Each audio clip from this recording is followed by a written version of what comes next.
Ini silakan.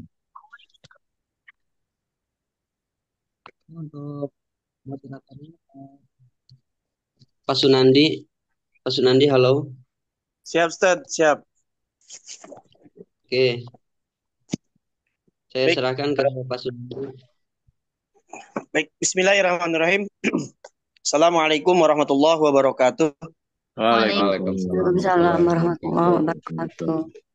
Innalhamdulillah nahmaduhu wa nasta'inuhu wa nastaghfiruh wa na'udzu billahi min shururi anfusina wa min sayyiati a'malina may yahdihillah fala mudhillalah wa may yudhlilhu fala hadiyalah. Asyhadu an la ilaha illallah wa asyhadu anna Muhammadan abduhu wa rasuluh dan nabiyya ba'da. Rabbi israh li sadri wa yassir li amri wahlul 'uqdatam min lisani yafqahu qawli. Yang saya muliakan Bapak dosen Dr. Musno serta Bapak dan Ibu mahasiswa semester 5C. Di sini kami dari kelompok terakhir, ya kelompok 14 akan mempresentasikan terkait dengan pengertian sosiologi pendidikan dan latar belakang lahirnya sosiologi pendidikan. Mungkin dari beberapa teman-teman kami di sini sudah mempersiapkan tentang materi-materi dari sosiologi pendidikan agama Islam. Mungkin untuk mempersingkat waktu kepada rekan-rekan kelompok 14, mangga untuk dilanjutkan untuk pembahasan dari materi hari ini. Pada Pak Ustadz Asep dan Bu Heni dan Bu Dewi Aisyah, dipersilahkan. Ya, silakan. Assalamualaikum. Assalamualaikum warahmatullahi wabarakatuh. Waalaikumsalam warahmatullahi wabarakatuh. Warahmatullahi wabarakatuh. Waalaikumsalam warahmatullahi wabarakatuh. Bapak Asep untuk PPT-nya udah kelihatan gitu? Udah selesai tadi. Iya. Ya, langsung silakan. Bismillahirrahmanirrahim. Untuk yang pertama, itu kami membahas tentang ilmu bermasyarakat ya. Hubungan antara manusia di sekolah, yaitu mengacu pada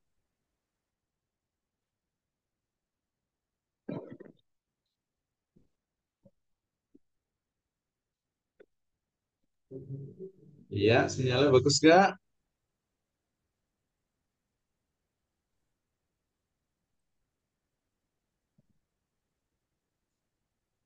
Ya, silakan. kemudian hubungan Oh, antara bagus. manusia di sekolah, yaitu kebudayaan sekolah yang mengacu pada nilai, norma, dan juga tradisi yang berlaku di lingkungan sekolah tersebut. Termasuk juga bagaimana sekolah yang berbeda dari masyarakat luar gitu ya, dan juga Slide-nya pola ada nggak ya interaksi. slide-nya ya? Gimana Bapak? Slide-nya ada nggak slide-nya? Slide-nya ada, Bisa minta Belum, bantu nggak?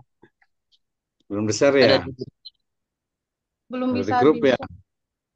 ada di grup, ya. Pak. Saya lihat dulu ya.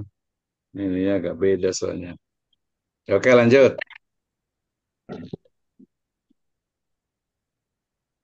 Ya, silakan sambil lanjut. Kemudian yang kedua ada pengaruh sekolah terhadap kelakuan dan kepribadian. Diutamakan aspek proses pendidikan, yaitu fokus pada bagaimana pendidikan di sekolah itu membentuk kepribadian dan perilaku siswa. Kemudian menganalisis kepribadian dan juga akhlak guru. Guru juga sebagai pendidik ya harus mempunyai teladan dan juga memiliki peran besar dalam membentuk karakter siswa. Kemudian menganalisis murid yaitu dengan cara mengkaji bagaimana siswa berperilaku dan juga berkembang berdasarkan proses pendidikan di sekolah tersebut. Dan juga partisipasi dalam keseluruhan sistem pendidikan atau barometer. Tugasnya untuk mengukur sejauh mana sekolah dan elemen-elemen ini di dalam berkontribusi pada keberhasilan pendidikan secara keseluruhannya. Nah, kemudian yang ketiga, kita membahas tentang analisis pola-pola interaksi antara sekolah dan pihak luar sekolah.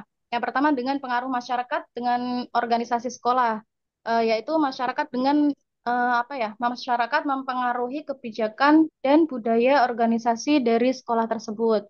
Kemudian analisis proses pendidikan dalam sistem-sistemnya, yaitu dengan pendidikan tidak berdiri sendiri, tetapi terhubung dengan berbagai sistem sosialnya.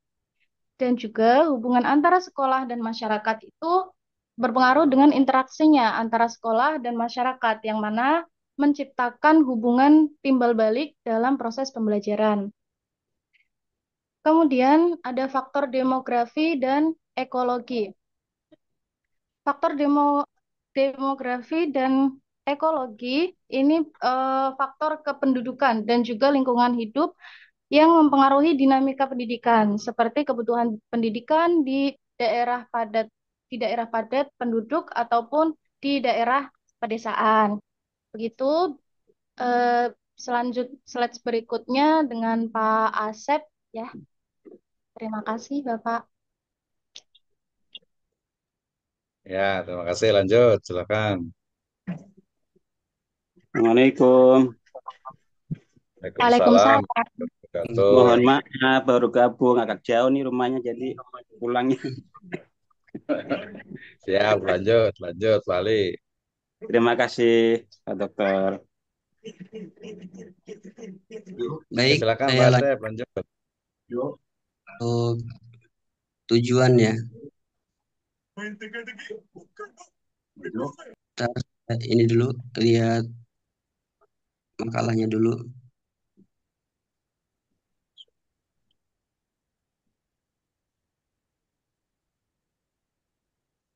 Baik, untuk tujuan di sini, jadi tujuan bagian ini bisa berkembang. Yang pertama, proses anak, yaitu sosialisasi terhadap anak, peserta didik dan bisa berjalan dengan baik. Kemudian yang kedua, menganalisa adanya pendidikan, kemudian perkembangannya bagaimana. Jadi jangan sampai pendidikan itu cuman stuck di situ aja gitu. Tetap dianalisa. Assalamualaikum. Waalaikumsalam. Waalaikumsalam. Kemudian yang ketiga, menganalikan yang ada di lingkungan di masyarakat matan, misalnya ini ada SD atau SMP atau MTS sampai perguruan tinggi itu harus ada. Nah, ini pentingnya menganalisis status pendidikan di suatu tempat, di daerah, di masyarakat, di RT, di pelosok-pelosok itu harus dianalisis sehingga ini bisa berkembang di masyarakat. Jadi karena ini adalah tugas kita semua, tugas para guru, tugas para pengajar untuk daerah. Jadi di suatu daerah jangan sampai tidak ada pendidikan Islamnya atau pendidikan umumnya sehingga ikan. Nah, makanya penting daerah atau di masyarakat menganalisis partisipasi orang berpendidikan dalam bermasyarakat. Jadi orang ini misalnya pendidikannya tinggi, tetapi dia tidak mau bermasyarakat. Nah, ini solusi ini juga masalah juga ketika ada orang berpendidikan tinggi tetapi tidak bermasyarakat, ya akhirnya ilmunya ini tidak berkembang di masyarakat itu sendiri. Makanya penting menganalisis partisipasi orang. Jadi ketika orang berpendidikan tinggi, maka dia harus siap untuk bisa bermasyarakat langsung. Sehingga ilmu agama atau ilmu pendidikan umum tidak hanya berkembang di dunia pendidikan saja, tetapi bisa berkembang di dalam masyarakat. Kemudian yang kelima, terjun payung. Jadi maksud terjun payung di sini adalah kita harus terjun ke masyarakat langsung. Karena Nabi Shallallahu Alaihi Wasallam kan rahmatan lil alamin. Jadi salah satu tujuan terjun payung ini adalah jangan sampai contoh ada orang yang pesantren jauh, sekolah sampai atas, sampai perguruan tinggi S1, S2, S3. Tetapi karena tidak mau terjun payung ke masyarakat, sehingga ilmu agama tidak bisa tersebarkan dan ilmu-ilmu yang lain. Karena masyarakat ini dia hanya menunggu dia. Masyarakat hanya menunggu orang-orang yang berpendidikan. Tetapi kalau orang berpendidikannya tidak mau terjun payung, tidak mau bermasyarakat, ya akhirnya ilmu agama ya hanya di hatinya para kiai saja gitu.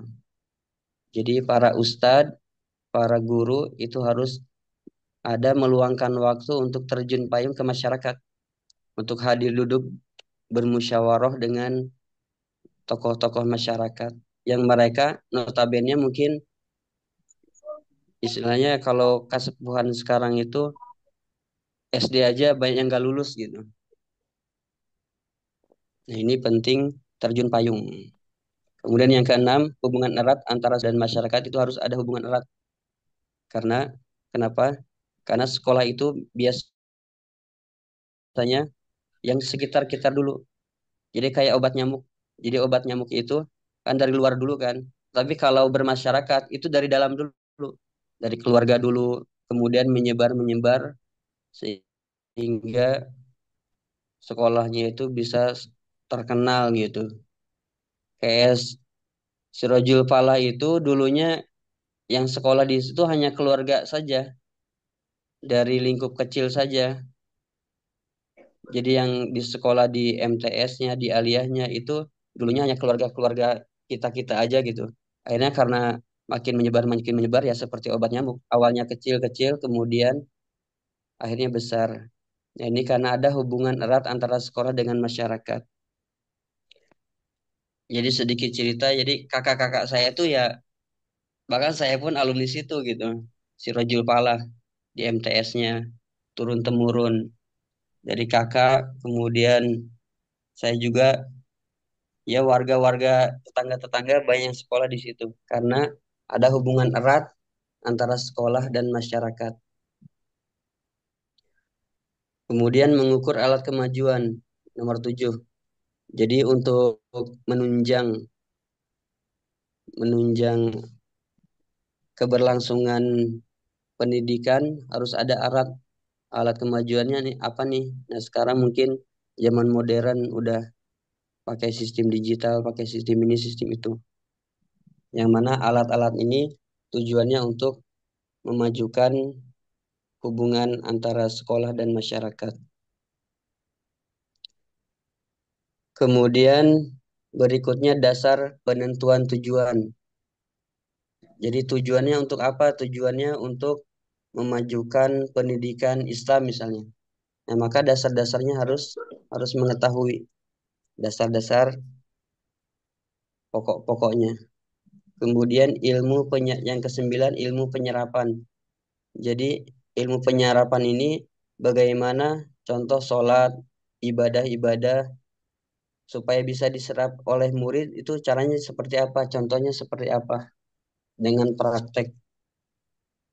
Nah, maka sosialisasi pendidikan ini bisa diterapkan baik di sekolah maupun di masyarakat. Jadi ketika diterapkan di sekolah, mereka nih anak-anak nih kira-kira bisa gak menerapkannya di rumah gitu.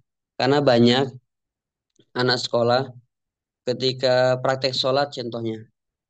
Ketika praktek sholat, praktek wudhu, diperhatikan sama gurunya, oh bener gitu. Cara cuci tangan, kemudian cuci mukanya, kemudian sampai sikut. Tapi ketika di rumah, ilmunya diterapkan apa enggak? Nah, ini problematika juga. Saya punya anak gitu kan. Ketika belajar wudhu di sekolah, oh bener, pas di rumah cuman 3 detik, 3 detik wudhunya. Akhirnya kenapa kok gitu? Pengen cepat-cepat. Sholat begitu juga. Kalau sholat di sekolah, sepertinya benar gitu. Tapi ketika sholat di rumah, sholat sendiri, ekspres. Nah, maka pentingnya ilmu penyerapan bukan hanya di sekolah, tetapi di masyarakat juga.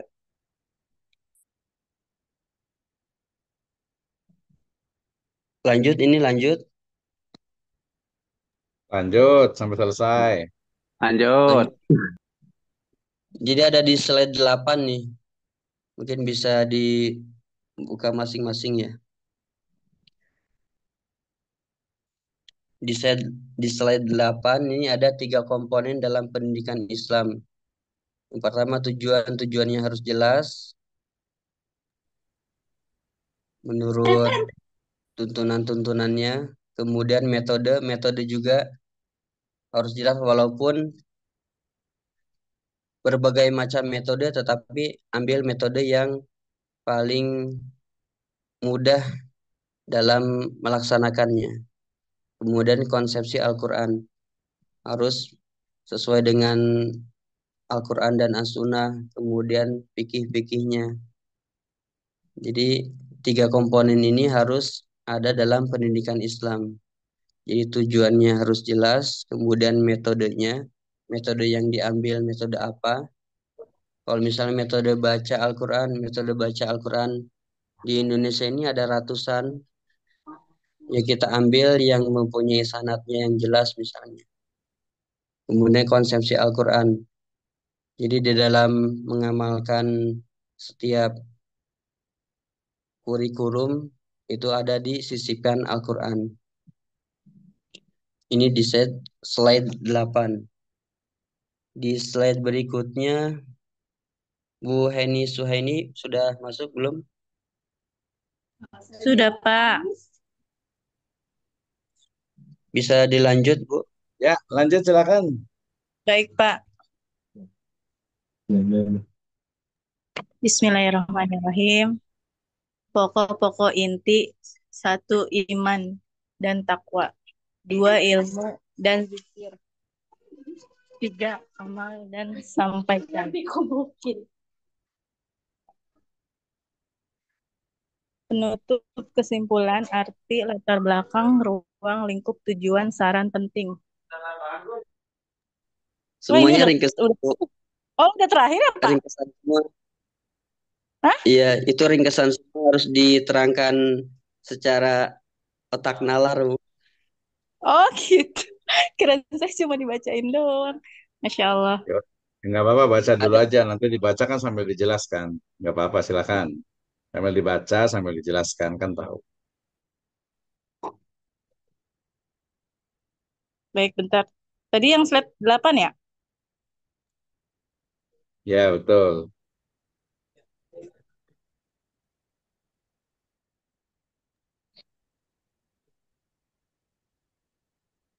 Ini WhatsApp web saya nggak masalah, jadi nggak bisa download filenya ini. Silakan lanjut aja.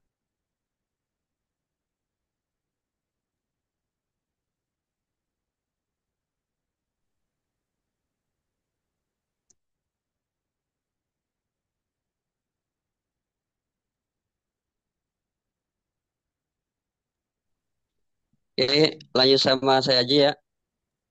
Ya, Oke, langsung aja Mas Asep, nggak apa-apa, silakan. Baik, Pak, monggo. ada 3 komponen yang harus Yo, lanjut. dibaca dalam penelitian Islam. Yang pertama tujuan. Jadi tujuan pendidikan harus dirumuskan dan ditetapkan secara jelas dan sama bagi seluruh umat Islam sehingga bersifat universal.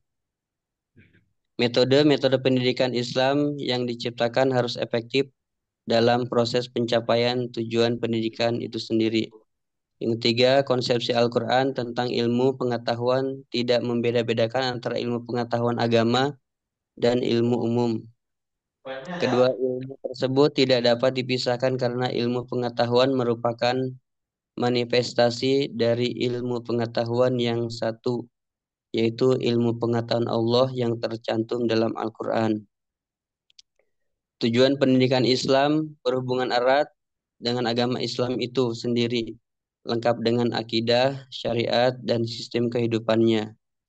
Keduanya ibarat 2 jalur yang berjalan di atas jalur yang seimbang, baik dari segi tujuan maupun rambu-rambunya yang disyariat bagi hamba Allah yang membekali diri dengan takwa, ilmu, hidayah, serta akhlak untuk menempuh perjalanan hidup. Berbekallah karena sebaik-baik bekal adalah takwa. Jadi pendidik harus mempunyai bekal yaitu takwa. Kemudian pokok-pokok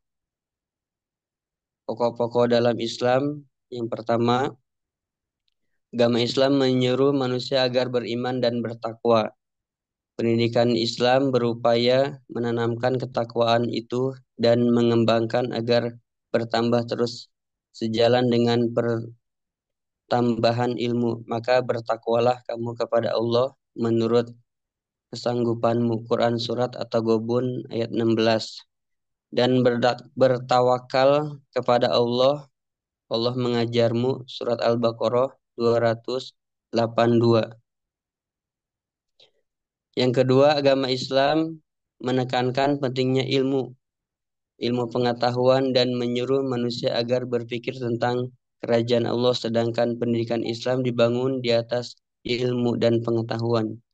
Jadi bukan hanya ilmu tetapi ilmu beserta zikir, karena kalau ilmu tanpa zikir itu bisa sombong, seperti banyak contohnya. Jadi kita mencari ilmu kemudian tujuannya kan supaya ingat Allah.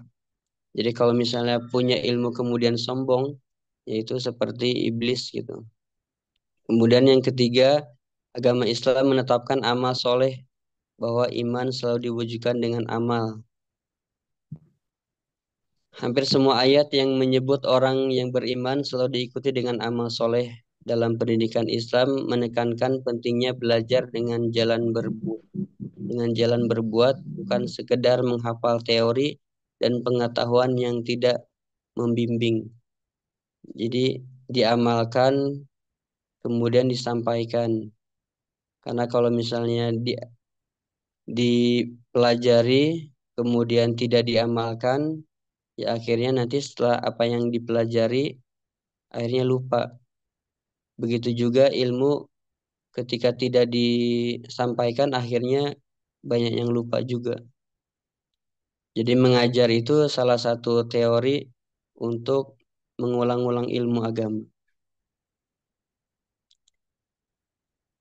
Kemudian penutup, kesimpulan, lewat sebentar.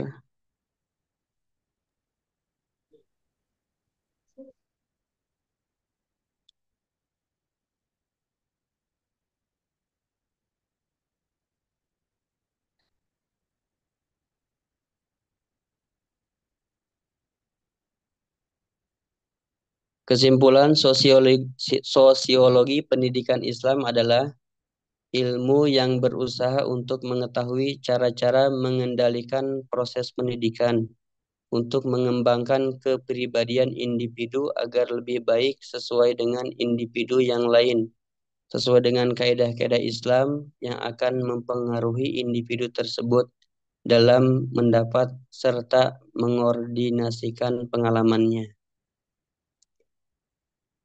Latar belakang munculnya sosiologi pendidikan Islam diantaranya karena faktor perubahan sosial yang mengakibatkan terganggunya keberlangsungan interaksi sosial dalam segala bidang, terutama bidang pendidikan. Jadi karena pergaulan yang aneh-aneh sehingga orang itu timbul orang yang aneh-aneh.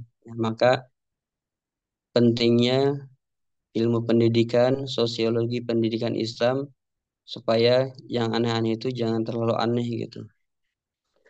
Ruang lingkup sosiologi pendidikan Islam antara lain hubungan sistem pendidikan dengan masyarakat, hubungan antar dalam sekolah, pengaruh sekolah terhadap kelakuan dan kepribadian seluruh pihak sekolah, dan pola-pola interaksi antara sekolah dengan kelompok sosial lainnya dalam masyarakat. Jadi penting pendidikan itu harus ada hubungannya dengan masyarakat, atau hubungan sistem pendidikan dengan masyarakat harus saling berhubungan erat satu sama lain masyarakat. Jadi antara sekolah dengan masyarakat itu harus ada hubungan yang erat. tidak boleh dipisahkan. Tujuan dari sosiologi pendidikan Islam sebagai proses sosialisasi bagi anak, menganalisis perkembangan dan kemajuan sosial, menganalisis status pendidikan dalam bermasyarakat, menganalisis partisipasi seseorang dalam masyarakat, tadi sudah dijelaskan. Jadi ketika orang berpendidikan tinggi kemudian tidak mau terjun ke masyarakat, maka ilmunya itu kurang bermanfaat.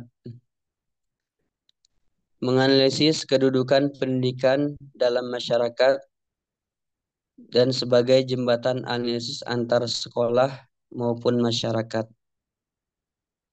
Jadi ini tujuan dari sosiologi pendidikan Islam. Kemudian saran, seiring dengan berjalannya waktu, perkembangan masyarakat semakin cepat dan berakibat pada menurunnya peran pendidik serta perubahan interaksi antar manusia yang semakin pesat. Kami berharap dapat diseimbangkan dengan ilmu pengetahuan mengenai kemasyarakatan, termasuk salah satu aspek penting yaitu ilmu tentang bagaimana bersosialisasi dengan baik dan benar dalam lingkungan keluarga, sekolah maupun masyarakat.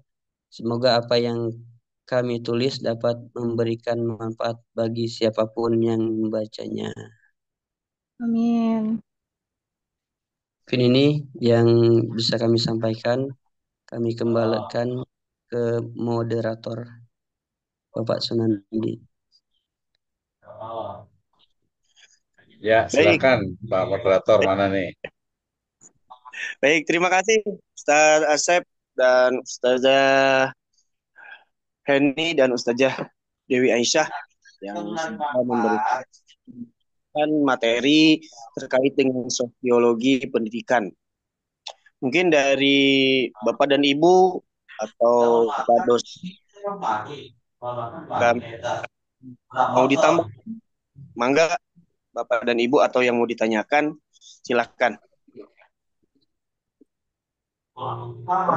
Silahkan, ada yang mau nanya nggak nih tentang sosiologi pendidikan agama Islam nih ya?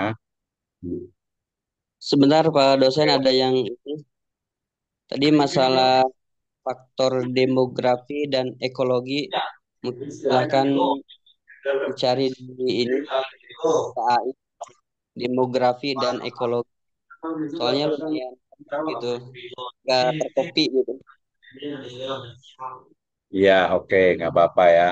Kalau dari saya, sebenarnya mungkin ya ini pentingnya kita itu belajar, pentingnya kita itu istilahnya itu apa, membaca kembali ya, artinya itu meningkatkan sumber-sumber ilmu pengetahuan ya dari berbagai sumber ya, mau di buku, kemudian mungkin sama dosen, sama guru, sama teman sebaya, bahkan sama dengan murid-murid kita termasuk juga dari internet gitu ya. Nah, termasuk juga kebetulan kalau mata kuliah kita ini kan metodologi penelitian gitu ya. Jadi metodologi penelitian itu kan kalau berdasarkan pendekatan dari sisi datanya itu kan ada dua, ada yang kuantitatif, ada yang kualitatif. Sekarang sudah ada yang namanya itu mixed method, artinya gabungan. Kenapa mixed method ini muncul? Kenapa gabungan ini muncul? Karena memang fenomena yang ada di masyarakat itu semakin berkembang sehingga satu kebenaran itu dia tidak bisa hanya diambil ataupun disimpulkan dari satu pendekatan saja, sehingga kemudian berbagai disiplin ilmu itu sangat mungkin untuk istilahnya menganalisis dari satu bidang ilmu tertentu ya. Misalnya di prodi kita ini adalah program studi pendidikan agama Islam ya, maka banyak sekali kekhasan karakter khusus yang ada dalam pendidikan agama Islam. Jadi pendidikan agama Islam itu ruang lingkupnya ya proses pembelajaran. Ya kalau pembelajaran sudah proses ya, pembelajaran pendidikan agama Islam yang ada di level-level pendidikan atau di lembaga pendidikan. Nah, karena bicara tentang pembelajaran, maka otomatis di sana banyak sekali permasalahan yang muncul, kemudian harus dicari penyelesaiannya, termasuk juga perkembangan dari ilmu pengetahuan. Misalnya ya, beberapa kampus ya mungkin yang backgroundnya itu mereka itu kualitatif, normatif ya, selalu skripsinya atau penelitiannya itu adalah terkait dengan apa? Dengan misalnya ayat-ayat tarbawi, nilai-nilai pendidikan agama Islam di berbagai kitab para ulama, pemikiran para ulama, seperti itu ya contohnya. Kemudian nanti muncul berkembang kuantitatif dari ilmu pendidikan. Ya, maka kemudian muncullah berbagai penelitian yang kaitannya, yang pendekatannya dengan menggunakan kuantitatif, pendekatan kuantitatif dengan toolnya itu adalah statistik, yaitu menggunakan bisa manual, bisa Microsoft Excel, bisa menggunakan juga SPSS ya, dan aplikasi yang lainnya. Maknanya apa? Berarti untuk menganalisis dari berbagai permasalahan yang ada di satu bidang ilmu, ternyata tidak hanya cukup dari satu disiplin ilmu itu sendiri, tetapi bisa menggunakan berbagai pendekatan yang ada. Nah, sehingga kemudian yang muncul adalah sekarang ada namanya sosiologi pendidikan. Berarti sosiologi pendidikan sebenarnya bicara tentang bagaimana sosiologi itu kan dari kata sosio dengan logos. Nah, yang udah yang mengajar ilmu sosiologi di SMA gitu ya, ataupun di SMP di IPS terpadu itu pasti akan menemukan sosiologi. Jadi sosiologi itu adalah interaksi antara satu komunitas dengan komunitas yang lainnya, antara satu individu dengan individu yang lainnya. Itulah sosiologi. Nah, kemudian karena di pendidikan agama Islam di sana ada interaksi antara guru dengan murid, antara murid dengan murid, antara murid dengan orang tua, antara guru dengan guru, antara murid dengan kepala sekolah, antara guru dengan kepala sekolah, ya dengan pengawas dan sebagainya, maka kemudian muncullah yang dimaksud dengan disiplin ilmu sosiologi pendidikan. Ya, lebih spesifik lagi berarti sosiologi pendidikan agama Islam. Berarti ilmu yang mengkaji tentang interaksi yang terjadi dalam proses pembelajaran PAI. Nah, kemudian kan banyak sekarang berarti misalnya ada tawuran kan berarti interaksi antara siswa dengan siswa. Ya, kemudian mungkin ada beberapa kasus yang mungkin tidak bagus ya antara guru dengan siswa misalnya, antara dosen dengan mahasiswa misalnya, itu interaksi. Ya mungkin interaksi begitu intensnya sehingga kita lihat yang positif ada ya, yang positif misalnya ada guru menikah dengan muridnya ya, ada ya itu banyak beberapa ya, itu karena interaksinya itu paling intens, makanya harus ada aturannya, harus ada ini seperti apa nih, termasuk juga yang paling penting adalah dari sisi interaksi dalam proses pembelajaran spesifiknya ya. Kalau di luar pembelajarannya berarti nanti mungkin posisinya, statusnya sebagai guru atau sebagai seorang siswa atau peserta didik. Ya, kayak saya bacainnya dulu nih, misalnya dari Pak M. Lagarongan yang bertanya nih ya, gimana caranya menghargai masyarakat yang mana budaya Barat lebih dahulu memengaruhi pola pikir masyarakat daripada ilmu agama syukron. Terima kasih, hatur nuhun, Afwan ya. Menarik nih, ini sebenarnya pembahasannya cukup panjang ya terkait dengan bagaimana, kan berarti bicara tentang strategi ya, strategi apa yang dilakukan ya agar masyarakat itu tidak terpengaruh oleh budaya Barat yang tidak baik tentu saja ya, budaya Barat yang tidak sesuai dengan syariat Islam. Ada nggak budaya Barat yang baik? Ya mungkin bisa jadi ada gitu ya, bisa jadi ada. Tapi ini yang tidak baiknya. Kenapa? Karena seolah-olah itu walaupun definisi Barat ini jangan sampai nanti kesannya itu rasis ya, atau mungkin kesannya itu kayak semacam egosentris lah gitu ya. Jadi ini Timur dengan Barat. Jadi yang dimaksud dengan Barat itu adalah entitas kebudayaan yang terwakili oleh ya kita sebut saja Eropa dengan Amerika. Gitu kan, di Eropa dengan Amerika nggak semuanya tidak bagus juga, ada yang bagus. Tapi ini yang tidak bagus. Misalnya yang kelihatan dia dari sisi mungkin dari sisi pakaiannya terbuka gitu ya. Kemudian juga mungkin pergaulan laki-laki dengan perempuan itu tidak ada batasnya gitu ya. Kemudian juga mungkin musik-musik yang mungkin aliran metal dan lain sebagainya, itu yang tidak baik, dan itu ternyata memang ada juga di masyarakat. Tapi kita juga sebenarnya dihadapkan sebenarnya, makanya bukan hanya Barat tapi entitas budaya. Kenapa? Karena hari ini saat ini kita juga banyak diserang oleh Korea. Korea sendiri kan bukan barat ya. Korea itu ya timur gitu ya.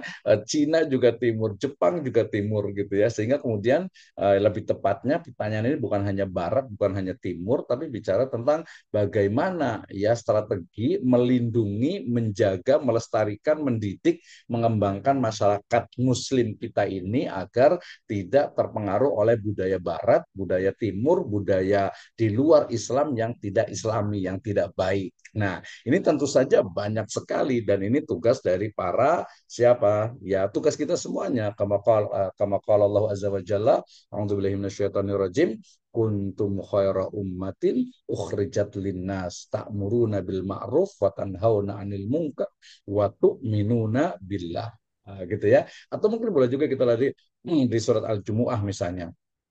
Kalau tadi di surat Ali Imran kan bicara Al-Maidah juga kan bicara tentang kuntum khaira ummatin ya. Kalian itu adalah umat terbaik, the best generation. Ya ta'muruna bil ma'ruf atau kuntum khaira ummatin ukhrijat linnas yang diutus ke di tengah-tengah manusia gitu ya. Jadi kita itu umat Islam itu adalah umat terbaik yang kita itu menjadi nanti rahmatan lil alamin. Teknisnya bagaimana? Teknisnya ta'muruna bil ma'ruf wa tanhauna 'anil munkar wa tu'minuna billah.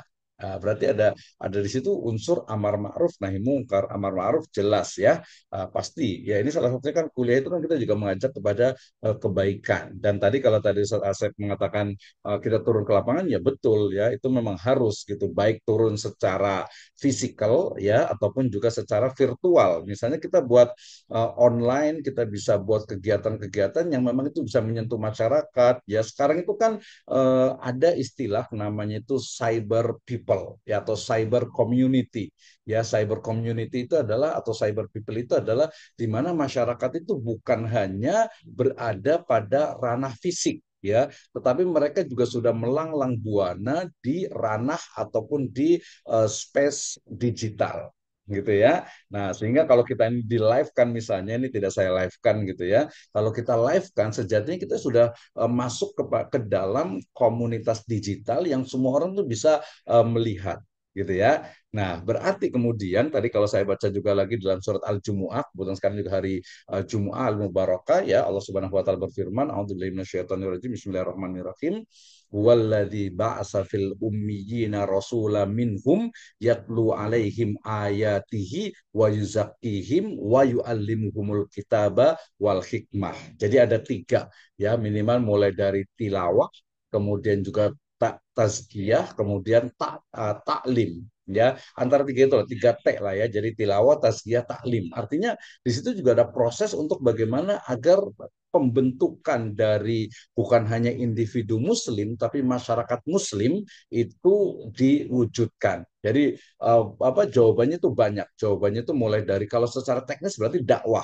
Dalam lebih spesifik lagi itu adalah amar ma'ruf nahi mungkar. Lebih spesifik lagi adalah kita sebagai seorang muslim adalah umat terbaik yang harus bagaimana kita selalu mengajak kepada kebaikan, mencegah segala kemungkaran dan menyebarkan wa ma arsalnaka illa rahmatan lil alamin. Wih, semangat banget nih Pak Lagarongan ya. Intinya ya kita pertama, nah sebelum itu tadi kelompok sebelum juga mengatakan ya harus dengan ilmu gitu ya, dengan ilmu al ilmu qoblal qaul wal amal gitu ya. Tapi ingat juga tadi al amal ba'dal qaul wal ilm. Jadi ilmu sebelum amal dan juga berdakwah gitu ya. Tapi jangan lupa juga setelah ilmu juga harus ada amal. Tadi kan disebutkan gitu ya. Jadi ini strateginya itu ataupun cara menghadapinya ya sangat banyak. Salah satunya ya mungkin kita bisa nabda min nufusina. Kita mulai dari diri kita, keluarga kita, orang terdekat kita, tetangga kita, masyarakat komunitas kita, baru ke bangsa dan negara serta dunia gitu ya. Jadi banyak yang bisa dilakukan untuk bagaimana kita itu bisa menghadapi budaya barat yang tidak baik ya. Nah, ini memang ya cukup berat pastilah, tantangannya pasti akan sangat banyak sekali. Jangankan tadi barat, yang timur saja, Korea saja kita lihat ya pakaiannya itu kan luar biasa sekali. Belum lagi nanti misalnya nih saya kemarin penasaran lihat apa artis Korea gitu ya, ini laki-laki atau perempuan gitu ya. Saya pikir tadinya perempuan, nggak taunya laki-laki gitu ya. Pas saya baca satu riset penelitian tentang sosiologi, menemukan bahwa dia itu menyebutnya itu dengan netral gender gitu ya. Jadi netral gender itu dia dia laki-laki gitu ya, tapi dia selalu pakai pakaian aksesoris yang dia bilang itu netral, nggak laki-laki, nggak perempuan. Tapi faktanya ya dia pakai pakaian pink misalnya gitu, kemudian pakai aksesoris-aksesoris yang ya pakai anting, pakai pakaian perempuan gitu ya. Ya saya bilang ya ini netral genre jelas ya, tidak sesuai dengan Islam, tapi banyak penggemarnya itu sangat luar biasa sekali gitu ya. Nah, ini kan ini ya kalau kita nyebutnya dari perspektif pemikiran itu disebut dengan apa? Ghazul Fikr ya, perang pemikiran di mana netral gender ya, kemudian LGBT juga sangat luar biasa sekali sekarang ini gitu ya. Nah, itu banyak sekali. Intinya adalah kita sebagai seorang muslim ya, tantangan ke depan itu akan semakin banyak, maka kita harus mampu untuk melanjutkan mewariskan kehidupan yang islami kepada ya generasi di bawah kita. Itu ya Laga ya. Oke, luar biasa sekali. Baik, tadi sudah saya mau cerita tentang sosiologi ini, sosiologi pendidikan agama Islam ini menjadi satu disiplin ilmu tersendiri ya. Baik, kayaknya saya ini kan, saya apa namanya, saya ulang lagi nih ya. Ada waktu lah ya, sekitar 10 menit saya akan berbicara. Baik, Bismillahirrahmanirrahim. Alhamdulillahirabbil alamin. Wassalatu wassalamu ala asrafil anbiya wal mursalin. Habibana wa nabiyana wa sayyidana wa maulana Muhammadin sallallahu alaihi wasallam wa ala alihi wa ashabihi wa man tabi'ahum bi ihsanin ila yaumiddin wa ba'd. Terima kasih kepada seluruh mahasiswa di program studi Magister Pendidikan Agama Islam. Dalam hal ini di kelas ini adalah program studi Sarjana Pendidikan Agama Islam, Sekolah Tinggi Agama Islam Sirojul Falah Bogor. Ya, kita sudah sampai kepada akhir dari pembelajaran kita. Ya, kebetulan amanah yang diberikan kepada saya yaitu mata kuliah metodologi penelitian. Ya, saya spesifikkan menjadi metodologi penelitian pendidikan agama Islam. Ya, jadi bagaimana ilmu tentang metode, tentang cara dalam melakukan riset ya, dalam melakukan kembali search itu mencari sebuah kebenaran yang didasarkan kepada tentu saja nilai-nilai Islam. Nah, dalam ruang lingkup metodologi penelitian kita menemukan ada dua arus besar ya. Yang pertama adalah penelitian dengan pendekatan data-datanya itu kuantitatif, maka disebut dengan metode penelitian kuantitatif atau pendekatan kuantitatif. Tapi kemudian berkembang juga bagaimana ternyata data dan juga sifat dari penelitian itu sendiri bersifat kualitatif ya, non numerik ya, sehingga kemudian muncullah pendekatan kuantitatif yang biasa di masyarakat disebut dengan metode penelitian kualitatif. Tadi kualitatif maksudnya ya.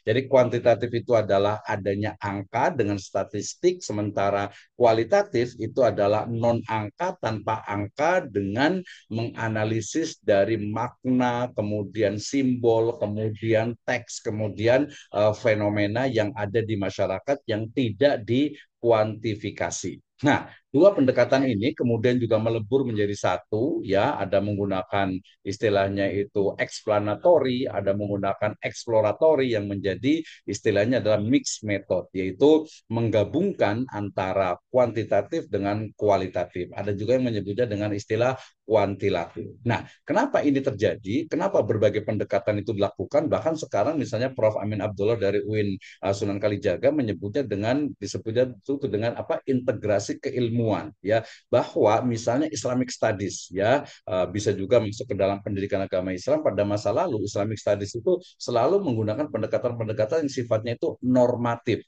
Tadi misalnya ayat-ayat tarbawi, nilai-nilai pendidikan dalam kitab manakib, misalnya nilai-nilai pendidikan ataupun pemikiran pendidikan misalnya Badiu'zzaman Said Nursi, ya, kemudian juga Ibnu Sina, kemudian Al-Farabi dan lain sebagainya. Jadi awalnya ya selalu penelitian itu ya dalam Islamic Studies itu adalah normatif. Tapi kemudian dengan berkembangnya ilmu pengetahuan dan juga berkembangnya apa, disiplin ilmu, terutama metodologi, maka kemudian pendidikan agama Islam pun mengadopsi dari ya pendekatan kuantitatif dengan paradigma positivisme atau positivistik ya, dengan berbagai jenisnya, regresi linear sederhana, korelasi, regresi linear berganda, kemudian nanti bisa menggunakan SEM, kemudian juga menggunakan PET analisis yang kemarin kita sudah bahas kilas-kilas gitu ya. Artinya kemudian ilmu pendidikan agama Islam sendiri kemudian mengadopsi ya statistik kuantitatif sebagai metode penelitian. Nah, seiring dengan berjalannya waktu, maka ilmu ya metode penelitian atau metodologi penelitian pun berkembang ya kita sebut sebagai memperkaya dari khazanah apa disebut dengan positivisme yang disebut istilahnya dengan post positivisme. Ada strukturalisme, ada fenomenologi sampai ke marxisme, ada teori gender, teori kritisisme dan lain sebagainya ya. Maka kemudian berkembang metode penelitian yang basicnya, dasarnya dan juga datanya itu adalah kualitatif. Kenapa seperti itu? Karena manusia ya. Tadi kalau kuantitatif ya orang-orang kualitatif mengatakan kuantitatif itu sebenarnya lebih spesifiknya itu digunakan untuk penelitian yang sifatnya itu non human, bukan manusia ya, bisa apa benda, kemudian juga bisa tumbuhan yang dia itu statis ya. Sementara manusia dengan berbagai karakternya yang berubah-ubah, yang berbeda-beda, maka harus ada pendekatan khusus. Maka kemudian ilmu sosial memunculkan paradigma post-positivisme ya dengan metode penelitian pendekatannya adalah kualitatif. Nah, salah satu yang berkembang cukup banyak di barat itu adalah mulai dari antropologi yang nanti memunculkan etnografi. Etnografi sekarang mengalami perubahan juga, bukan perubahan, perkembangan menjadi virtual etnografi atau netnografi. Kemudian sosiologi juga berkembang, bukan hanya sosiologi perkotaan, tapi ada sosiologi pedesaan, bahkan ada tadi sosiologi yang sifatnya itu virtual atau digital. Kenapa? Karena saat ini sendiri ya kita sendiri berada pada interaksi di alam maya, maka disiplin ilmu terkait dengan sosiologi digital itu menjadi sebuah keniscayaan. Nah, sebelum ke sosiologi digital, kita bicara tentang rumpun disiplin ilmu pendidikan agama Islam yang awalnya tadi normatif, kemudian masuk ke kuantitatif, bukan masuk ya, artinya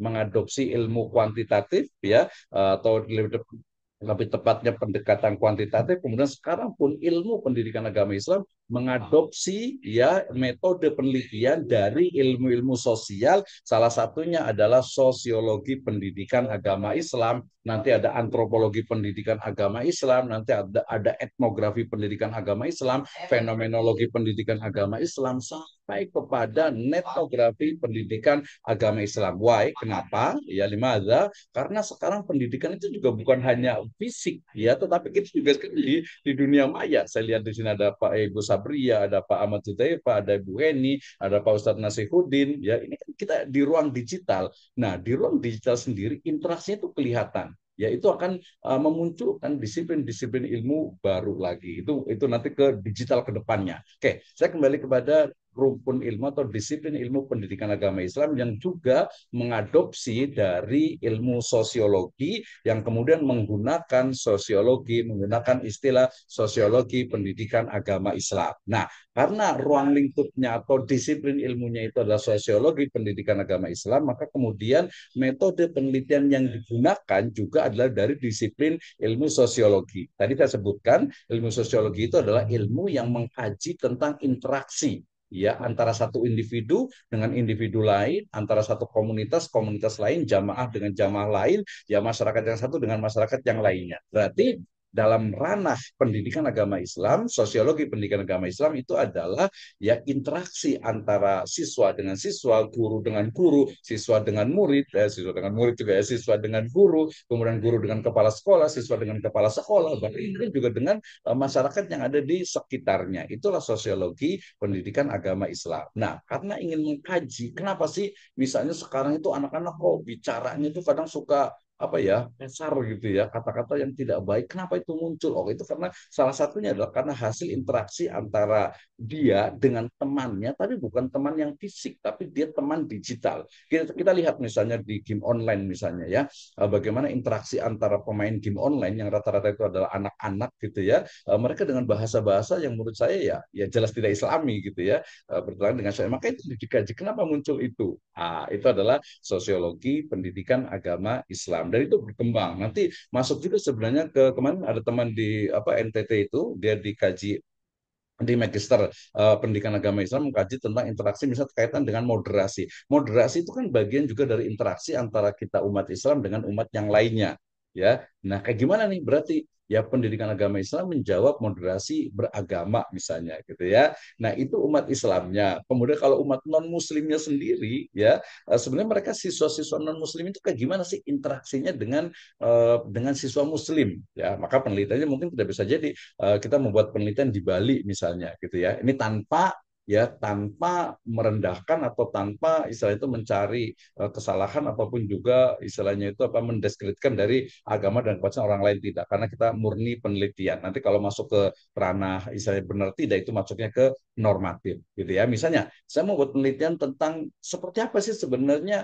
interaksi antara siswa Muslim dengan Hindu di Bali ya, perspektif mereka yang Hindu itu kayak gimana sih siswa Hindu terhadap yang Muslim misalnya, yang lain yang mungkin Muslim yang Muslimah yang siswa perempuan ini dia pakai jilbab, yang lain nggak pakai jilbab ya karena memang Hindu misalnya. Ini kayak gimana nih? Itu adalah bagian dari sosiologi. Berarti membuka diri kita ya, open mindset kita untuk bisa betul-betul saat ini adanya interkoneksi, interrelasi, integrasi berbagai ilmu pengetahuan yang mungkin bisa dikembangkan saat ini, dan itu memang tugas dari akademisi. Kenapa? Ya sebenarnya munculnya itu dari masyarakat ya, dari masyarakat gimana nih ketika kemudian terjadi interaksi antar siswa non muslim, atau mungkin ada mungkin nggak nih ada di beberapa tempat kalau di perguruan tinggi udah biasa ya, perguruan tinggi Islam tapi yang mengajarnya itu adalah pendeta non muslim. Ya kita bayangkan kayak gimana nanti ketika misalnya nih ya, misalnya dengan aturan yang ada di madrasah ternyata ada siswa non muslim. Aduh, kayak gimana nih jadinya itu ya. Makanya kalau di perguruan tinggi itu ada katanya itu Universitas Muhammadiyah cabang Kristen gitu ya. Nah itu sebenarnya nggak tepat sih, bukan seperti itu ya. Bukan seperti, tapi kan aturan yang ada setiap ada siswa yang agamanya beda maka harus diajar oleh agama yang lainnya.